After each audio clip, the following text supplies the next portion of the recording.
The third golden rule is this: guard the secrets of your friends as your most sacred trust. Guard the secrets of your friends as your most sacred trust. So, this rule has to do with trust. If one is entrusted with something, what does it mean to honor that trust? Honor a confidence. If something has been confided to you, how do you live up to the confidence?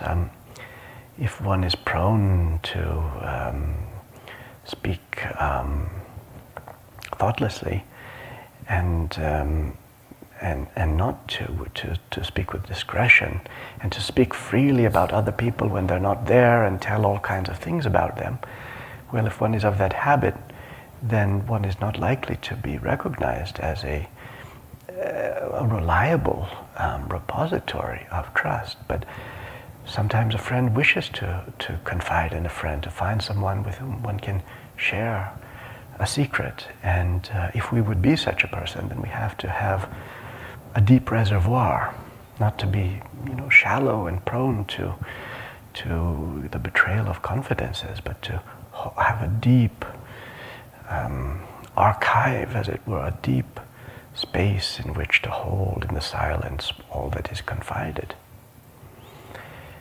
And so, in this world of fast talk and constant chatter, what does it mean to have a space of silence in oneself, which is a sanctuary?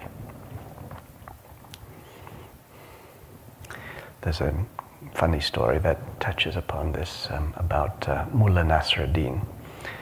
Mullah Nasruddin had a friend from out of town who came to visit him, and suddenly the weather turned cold, and that friend didn't have a warm coat. So Mullah Nasruddin gave him a coat to wear.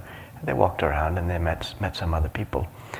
And when they met some of Mullah Nasruddin's friends, he said, "Oh, this is my friend Hassan, but the coat is mine." And afterward, Hassan said, "Next time you introduce me, please don't tell them the coat is yours." It's a little embarrassing.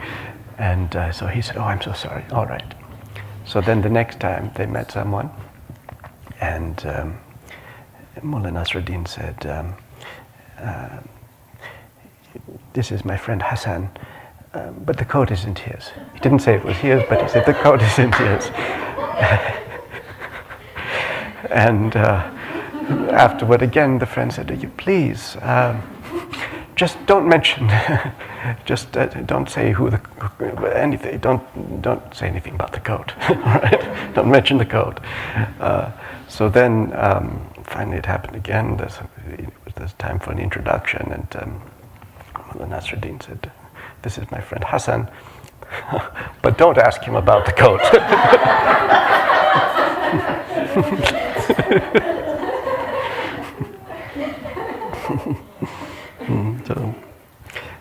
So oftentimes Mullah Nasruddin exemplifies the kind of things that we all do, but want to try to transcend. So in this case, confiding the secrets of the friend. This time the friend didn't want everyone to know it was a borrowed coat, but there might be any number of secrets. That's just a very superficial one, perhaps. But there's some times when the secret actually is a very serious one, a very poignant one, and when the telling of that secret is it really comes across as a real betrayal. And so we've got to guard each other's pride, guard each other's secrets. And certainly I think, in a completely different vein, in a very serious vein, I think of I always keep thinking of Noor and how she was sold for a price. Her life was sold. The fact that she was a secret agent, that information was sold by someone who was an acquaintance just to get a little money, and out of spite, I suppose. And so she was betrayed. But she never revealed the secrets that she was carrying. She was carrying the wartime secrets of the Allies, and she never revealed them under duress, under torture. So just imagine, we're tested in these rules. It's one thing just to avoid telling other secrets because one has presence of mind, but sometimes one is cajoled, one is pressured, and who knows, in our lifetime, may it not be so, but suddenly circumstances change in the world, and we're in the midst of a tyrannical regime. What does it mean then to be steadfast in the face of antagonism and even torture and harassment, and still to hold true?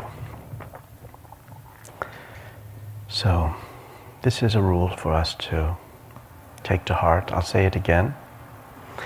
My conscientious self, guard the secrets of your friends as your most sacred trust.